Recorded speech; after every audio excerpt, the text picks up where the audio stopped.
Every day we wait, they get stronger. Let's take them by surprise. For the greater good. Call it what you will. Let's call it war. Rogue One starts here with Andor, and we're talking about each and every episode of the Disney Plus original series, Ongoing Rogue. My name's Dylan Blight, and joining me for the season finale, Ashley Hobley. Hey Dylan, excited to be here, but sad it's over. Yes, indeed. Sad it is over. Good Star Wars only comes out once a few years, you know? You got to appreciate it while it's. It's been a while since we have good Star Wars. Yeah. Some would argue. Some would argue. That some being me. I don't. This week's episode. That some being the right people. Yeah, I mean, look. No, I'll come back to that. This week's episode, the finale, episode 12, Rix Road, directed by Benjamin Caron and written by Tony Gilroy. Synopsis was, Cassian returns home to Ferrix, a tinderbox that is experiencing a spark of rebellion. Ash, what did you think of the season finale and I guess the show, the season as a whole as we came to a close? I mean, it's hands down. It is the best Star Wars show we've gotten so far. I think it's better than The Mandalorian, which would have been the previous one, I guess. Yeah, it's pretty fantastic. It's getting pretty close to being the best thing that, the Disney era of Star Wars has put together. So, fantastic episode, great way to wrap it up. Yeah, I'm in awe of what they've been able to, how they've been able to bring this all together. It all fits kind of seamlessly. Yeah, just some spine-tingling moments in this episode, even though, for a lot of it, it's just talking and planning and speeches, but then, we do get some action and that kind of stuff. Yeah, and I can't wait till next season, so why can't they just give it to us already? I don't believe they've filmed it yet. I feel like that's the... That could be an issue. Just leak the strips. Yeah. I can imagine. You can just imagine? I can use my imagination. Yeah, I don't know if it's quite the same. But, yeah, obviously I loved it. Coming here every week, seeing how good the show is. Finale was just as good. The culmination of the entire season. I feel like majority of the storylines that mattered, you saw get get somewhere, and then obviously not a final point because this isn't the end. Like most of these characters go on to have their stories live out through another movie or a series of movies. That's the thing. Like you're never going to feel like you have this final nail in the coffin sort of feeling for any of these characters. But then the ones that are left in the sand. Yeah, that sort of stuff. So, which I mean, let me jump straight ahead. The only thing I felt, so I saw someone on Twitter say, hey, there's an after credits scene, like, someone tweeted that right as the episode went live. So they obviously had like a screener or something like that. So I need to stick around because I hadn't been previously because they hadn't been doing them. No. After credit scenes, whatever. If for some reason you're listening to this and being like, I didn't stick around, don't rush to your Disney Plus app. It's fine. It's the Death Star being put shot. together. It's a cool shot. You see all these little robot things working on the Death Star, and we've never seen something like that being put together. But obviously, it's just that sense of like you talk about the making the joke about the beach thing from Rogue One, but it is like you see the Death Star and you see where Cassian ends up at the end of this, and it's just that sense of dread knowing like that fucking thing kills him. Well, I mean, that's not the major takeaway. The takeaway I took was like the things they were making in 1905. He helped build his own. He helped build the Death Star. Yeah. Yeah, the parts that are being used to build the Death Star. Yeah. Also, how did nobody notice the Death Star before? I guess it's like some locked off section of space. But it's pretty big. How would you not notice this thing being built? Well, they've covered it. I mean, they've said like people are, like they're building something, but I mean, it's just a thing. Like no one knows. It's just a space station. It looks like it's just a big, weirdly shaped space station. No one's going to fear that it could actually be a planet. Yeah, I guess it's just a space station. So.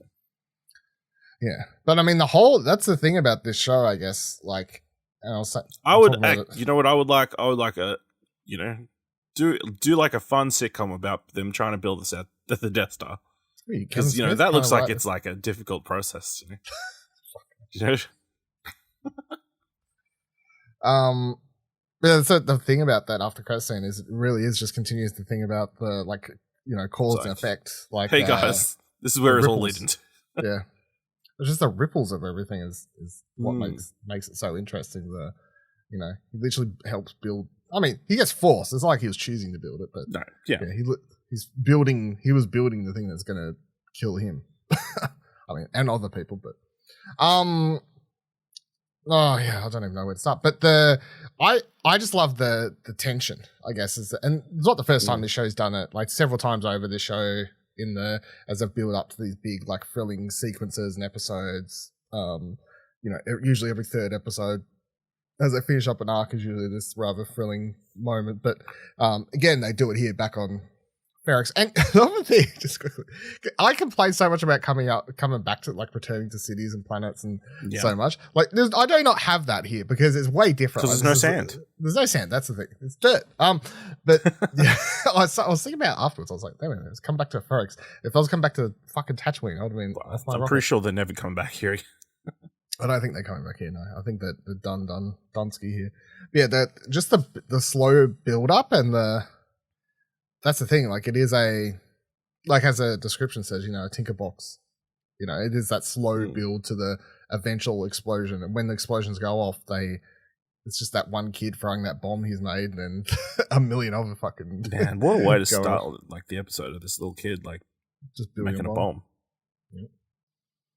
It's like I was worried that he like because you only saw like the blue hologram. I'm like, oh, has he blamed Cassian for his dad being killed by the Empire? And that's what he's going to do. But then it's just a hologram of his dad. Know. He would only blame them. Like he wouldn't have reason to blame anyone. It's just Are you disappointed we didn't get to see the raid or whatever on Old Mate? Nah, it's fine. No, I didn't think we need to. You don't need to. No, I mean it's just as effective. I mean, it's probably even more disturbing that it's just like a couple of graphics on like really bad graphics. It's not like pretty clear now. It's like a couple of dots on the screen. It's like that's 30 men plus Anton Krieger. Yeah, it's like it's plus Anton Krieger. I'm sorry. Someone should have said that in that room in the IBS room, ISP room. Yeah. So Cassian like sneaks in. Obviously, this episode sneaks back into Ferrix, goes off, find his mate whose name I can never remember, but that guy. They link up. They sort of form this somewhat of a plan, even though he doesn't really agree to it, which is that Cassian just wants to sneak in and save Bix, basically. Like, I don't feel like that's the thing. Like, everyone's here. Think he's going to be at the funeral.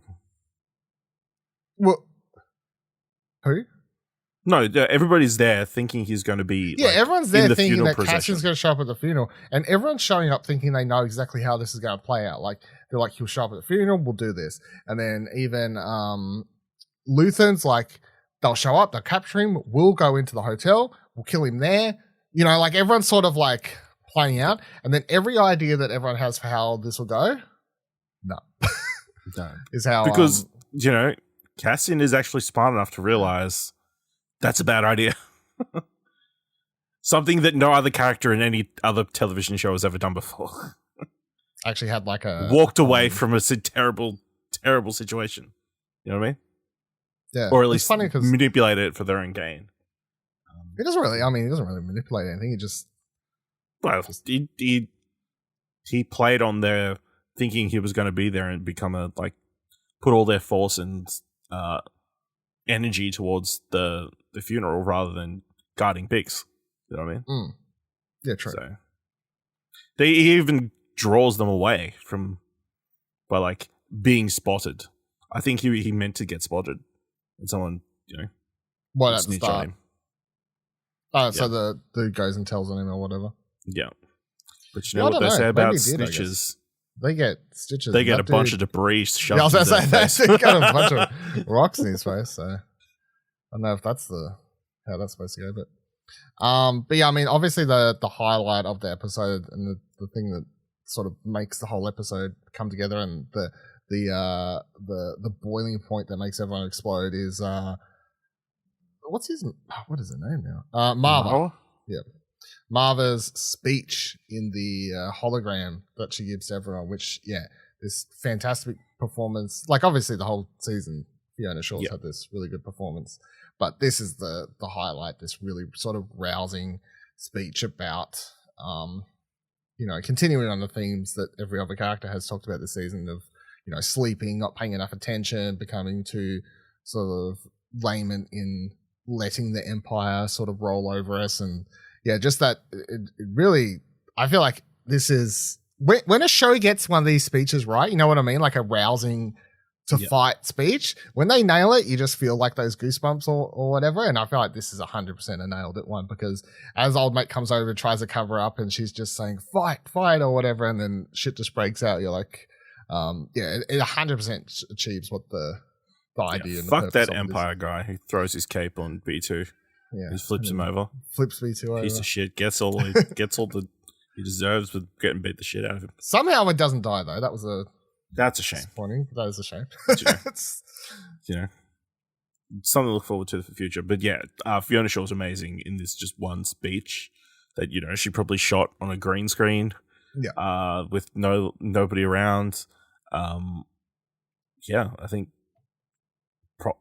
like one of the highlights of this season. It's like pretty crazy. And all that stuff looks really good too. I thought like some of those shots, like just of her, like the CGI of her, like just being this giant hologram, I thought it looked really, really good. Really like melded into the world well, I guess.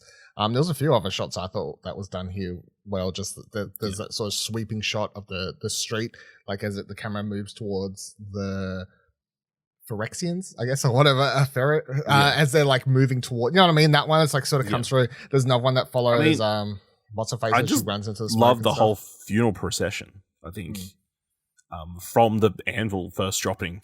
And I don't know whether they were like, they went early or what, because the Empire was definitely caught off guard by what, it's like, why are they starting the funeral so soon? I don't know whether they, like, I assume it's because Cassian like was there, so then the dude goes and starts it earlier or whatever. Like, just the idea of like them practicing, making sure their instruments are in tune or whatever. Like there's that section where they're all just randomly playing notes and that kind of stuff. And then the music suddenly starts coming together during this procession, and then just them all walking like straight up to that spot, like right up against the Empire. It's pretty powerful stuff. Yeah.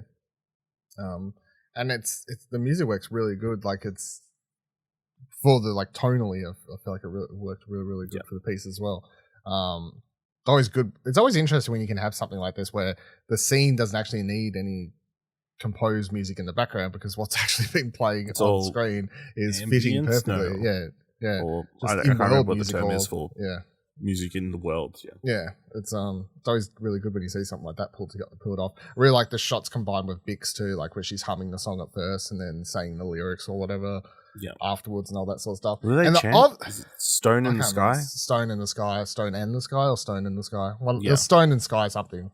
But the other thing I had to make sure to mention, because again, I think this is just a huge positive to the show and just made me laugh, is the part where, so you were saying last week complaining about the fucking who are the whatchamacallit sisters, or the sisters of Ferrix or Daughters whatever. of Ferrix, yeah, and like, that's something that should be explained or whatever. But they do it in because this show's actually written by good writers. They do it in a way that doesn't, like many other things in the show, where doesn't feel like they don't explain it at the moment, because it doesn't make sense to have a character explain it. Instead, it's explained here where it makes sense for a character to ask what that is, and you get the answer. And they've done that so many times throughout the show, where something, a terminology or a character or a place or whatever is like mentioned one episode, and it's not until like an episode or two later that someone actually explains what that is, and it's just because it's part of the natural conversation of the world, and you have to wait until a character who's not from that planet or part of that or whatever else to actually ask that question, so we as an audience can learn it. Anytime that's happened, I just find it so interesting, because I think that's 100% good writing. It's just our brains are so attuned to, I don't know what that is, you gotta tell me right now. Like, Yeah. what's that? Tell me. I don't Yeah. understand. I cannot not understand. Yeah, it's funny. What are your shout outs, highlights from this episode? Well, I definitely need to shout out that, you know, his mate used his mother's brick to smash in a stormtrooper's face. But it's really good because she, in death, gets to take Gets the to fight, yeah. Yeah, she gets to fight. Yeah, that was a top moment for me. It made me very happy. I was very happy the brick didn't break because for a second there I was like, oh my god, that brick's going to break. Right, what's going to happen to the brick now, I guess? Yeah. Hopefully took it with him.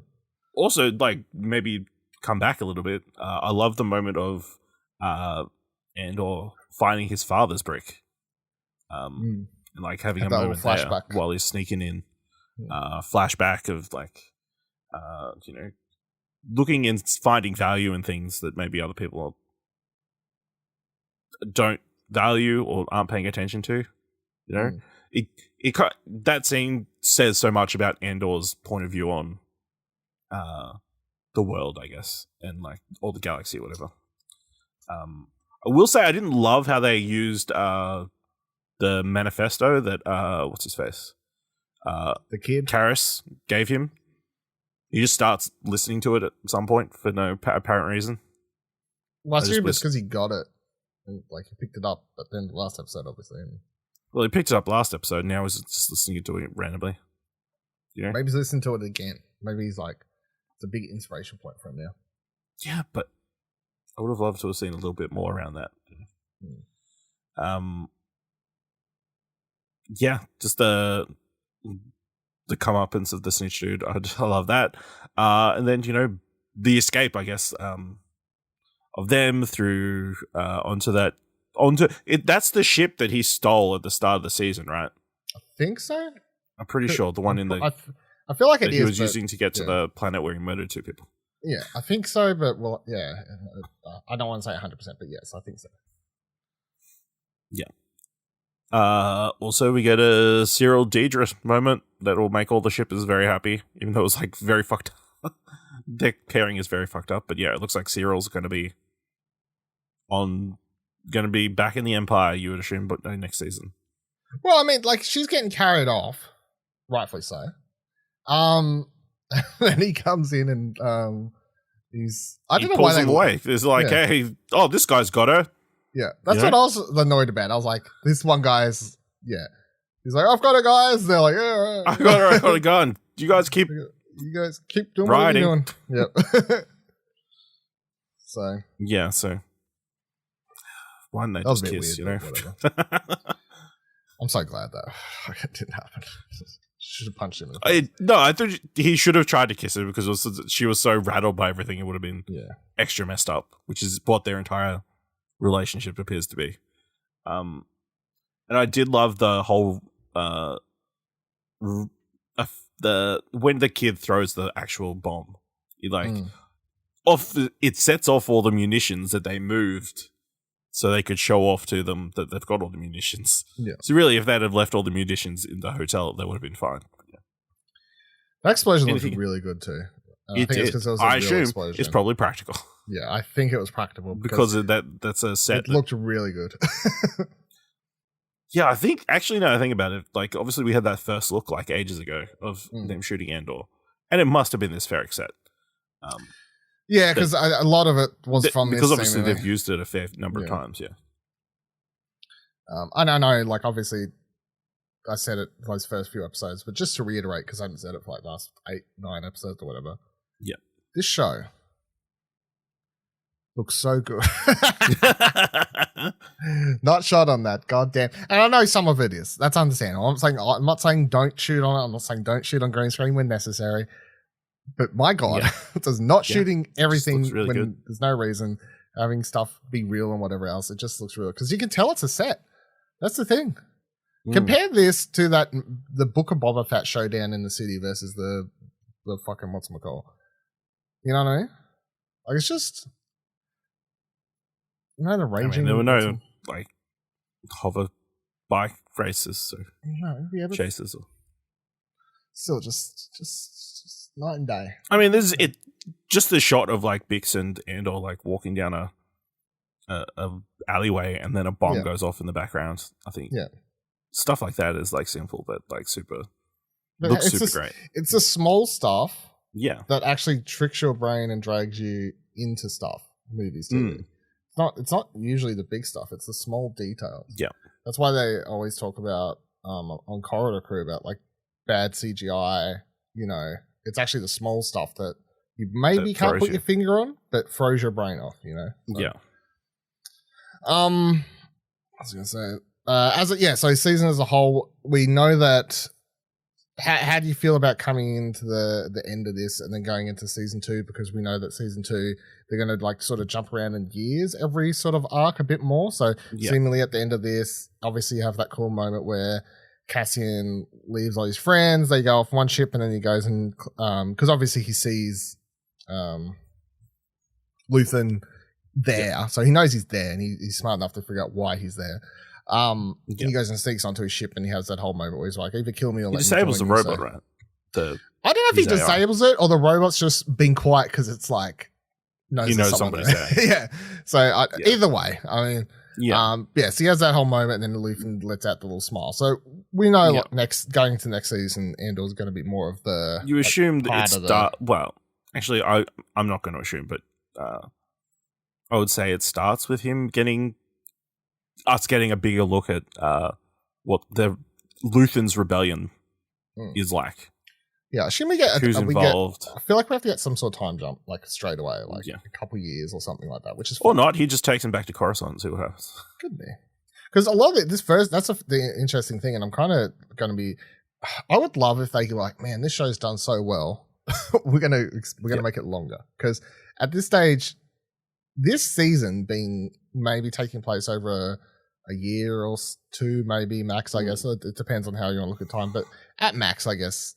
Couple years, I feel like even that's pushing it, but and then going into a second season where they're going to jump a couple years every 3 episodes in a race to get to Rogue One. I'm kind of like, why? You know, because because Diego Luna doesn't want to play this character for 10 years. You know what I mean? I don't need to play it for 10 years, but I feel like if he was to throw out a number, I feel like 3 or 4 seasons, easy. I mean. That's what you want because it's good. Yeah. So. Yeah. Look, I mean, if they hadn't have named it Andor, I would say, hey, you can spin it off into other, you know. They should do a show called Star Wars. Explore other characters, you know. Yeah, a show called Star Wars Rebels. Yeah. Yeah. Damn it. It's called Star Wars Rebellion. Everybody is, there we go. Different enough. Yeah. How'd you feel about the way I guess the season ended? This, you know. Just with him, that little smile from Luthen. I mean, it makes sense. This is kind of what we were building to, like Andor finally committing to the rebellion, to becoming a rebel spy. So, it was a good payoff. Like him actively choosing to go to Luthen rather than just continuing to run. Yeah, Luthen trapping him, looking for and himself. then like he talks himself into it or something like he chooses to go there. And then the other thing, as we head towards the end to wrap it up here. The other thing we haven't talked about is anything to do with Mon Mothma. So Mon Mothma. Yeah, can I touch on one more thing in Ferrix? Obviously, we got Vel and Cinta who catch up again. Cinta's doing the thing where she's not paying too much attention. Cinta's about to the Vel. job. Cinta's 100% job oriented. But come on, you can say hello. Yeah, I know it's a bit harsh. Even though you understand the whole is a bit harsh. But then Cinta goes. She's tracking like a Empire like agent, like tailing him, and she finally gets caught. She full on stabs him. Yeah, which I'm pretty sure is the first time we've ever seen somebody stab with a knife in Star Wars. Possibly. Yeah, still no blood, but even when she says there's blood on your hands, you can barely see anything. Yeah. That's what she does. I feel like she that was the other great shot of Vel like running into the dust. That's the one I was thinking about before as well. The running into the dust one as well. Cool. Yeah, that was a cool shot. Cool. So Mon Mothma. Yeah. We got a couple scenes just spread throughout. Not really a lot though, but obviously we got the first one, which was the plant of her by having this argument with her husband in the the vehicle, knowing that her cab limo driver, whatever, It's going to listen in, is going to listen in, but she does, and then goes and reports it to old mate at the ISB. So there was that scene. So which was I really thought good. that was going to be her explanation as to why the money is missing, and she was going to let her husband take the fall, and she wasn't going to follow through with the introduction thing. No, it's just and then it's the like they see like he's having that conversation. The dude, the driver's telling the dude at the ISB, and he's saying, well, have been having some money problems. There is some weird stuff in their account, so that might explain why. Like, so I feel like it's just done to throw a little bit of a... No, but you would go like, oh, he's down $400,000. It's like, oh, his husband lost 400,000 credits. Possibly. Gambling. You know, that would have been a way to kind of explain it away. And I guess it's illegal there, so they wouldn't explain it. Shout out to Canto Bite though. Yeah, we get a name drop. Yeah. We're going to go to the early days of Canto Bite. Okay, Canto Bite still running during. Well, I guess of course it ran during the Empire. Yeah, sure. It's everybody on. It's an independent, rich city. As long as you're rich, you can go there, right? Pretty sure that's how it works. Yeah. They sell weapons to both sides. Yeah, no rules there. Sweden. Yeah. Yeah, so I thought that was good, and yeah, I just think it's a plant. So then what's coming seems less weird, and they're gonna think it's because of one thing when really it's to do with another thing, which is that they have this whole fucking Game of Thrones wedding scenario thing set up. It's still only introduction, but yeah, it's pretty, pretty messed up. Yeah, they do a old school. What do you call it? Arranged introduction. Marriage. Well, that's what it's gonna be. Maybe. Possibly. It seems like it, though. Yeah. But she probably loves that, the daughter, because she's all into that old school religion. She's all into that old school shit, so possibly. She's like, hell yeah. She'd be like, don't let me choose who I want I don't know with. if it counts if you're like, you want to be in on the arranged marriage. I don't know. Then it's just a marriage. Makes it easier. A child marriage.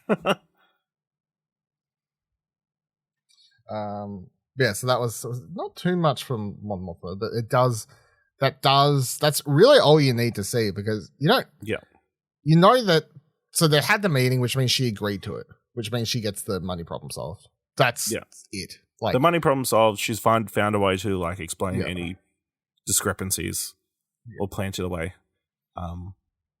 Yeah. So you didn't need much more, because that was her whole storyline, really. Well, not her whole storyline, but major problem that she had. The major issue of the season. So yeah, that's kind of resolved. Yeah. Is there anyone else I'm forgetting? Not really, I guess. Nearly every character was on Bobby Ferrix, so. There were. I did love the one moment between Cassian and B2 Emo. Where he says, I'm counting on you to look after everybody. He says, you always say that. Yeah. You never found me before. Yeah. And then there was a tear that rolled down B2's cheeks. Yeah. Maybe. Man, I can't wait to get a toy for that. Let me buy my B2 emo toy. You know? Yeah. I love my also, the droids. scene of like Cyril and his mate, like on the bus. They just swap hats. What's with old mate just chilling out the end? He's just like he's like I don't know where he went. Yeah, I don't know. He was my ride. Yeah. He's just sitting there. Meanwhile, Cyril's pissed off with Dedra. But Dedra, yeah. Anyway.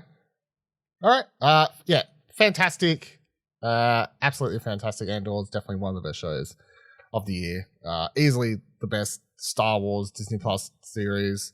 And as far as I'm concerned, I would say the best Star Wars thing we've had since The Last Jedi. Is that a hot take? I don't think so. No, I don't feel it's like it. The thing is, I say this, I'm not sure, like, I don't hate older Disney Plus shows, obviously. Like, I enjoy watching... the first season of Mandalorian was pretty good, but... The first season of Mandalorian was decent, but it was nowhere near this. But, like, and the second season of Mandalorian was, like, fine. Obi-Wan was fine. You know, like, most of these things I'm just like, that was fine. Book of Boba Fett's the only one where I'm like, I didn't like that. The rest I'm like, yeah, it's fine. Like, it is what it is. Like, I just don't... Whereas this, much like there was a tinderbox ready to spark rebellion, this series sparked reignited my love for Star Wars. There you go. Put that on your poster and smoke it. Thank you for joining us for this season finale episode of Going Rogue. Of course, Going Rogue will be back whenever season 2 of Andor is back, but there will be other Star Wars shows before then, and you'll be able to find those other Star Wars shows on this podcast feed. The Very Bad Batch, right? The Very Bad Batch is back on January 4th, so me and Ash will be back talking about The Very Bad Batch here. Let's find out what our girl Beta's up to. Is she gonna go meet up with her brother?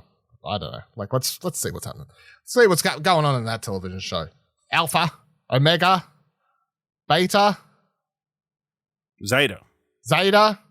They've got a whole family going over there of bloody Mandalorians. Wow. You can clone as many as you want, so. True. Do whatever you want. Follow all of our Twitters on explosionnetwork.com/Twitter. Join Discord, explosionnetwork.com/Discord. If you liked this series of episodes and you would like to tell us that, you can do that by supporting us on Ko-fi. explosionnetwork.com/support will take you there. $1. That's all it needs. Love you. Thank you. And until our next time, may the fourth? Mate, why not? May the force even be with you.